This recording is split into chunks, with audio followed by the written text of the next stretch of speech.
What a Friend We Have in Jesus was written by Joseph Scriven. Joseph Scriven was born in Ireland in 1820. He went to Trinity College in Ireland, in Dublin, and as a young man, he met this young lady, and he was going to get married to her. But the day before his wedding, she tragically drowned. Compounded to this, he had family problems, family relationships, in which he decided he would leave Ireland and he would come to the Americas. And he came to where the Plymouth Brethren had met, and he then migrated to Canada, where he lived the rest of his life. In Canada, he met another young lady, a person called Eliza Roche, and they were engaged to be married. And again, tragically, a few weeks before the wedding, Eliza Roche fell ill and died. This did not take Joseph Scriven away from God. In fact, it brought him closer to God.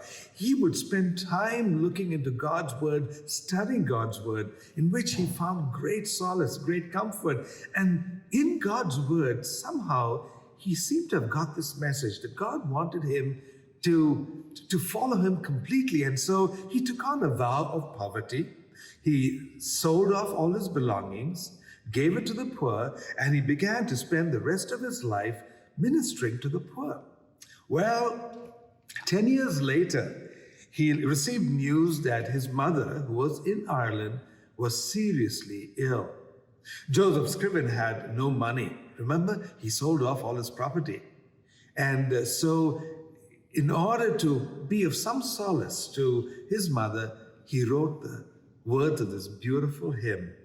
And those 3 verses of what a friend we have in Jesus really reflects his entire life. A life of someone who walked with Jesus as Jesus' friend, and knowing that Jesus was his friend too. In all his life, he never, ever let go of that hope that he had in Jesus.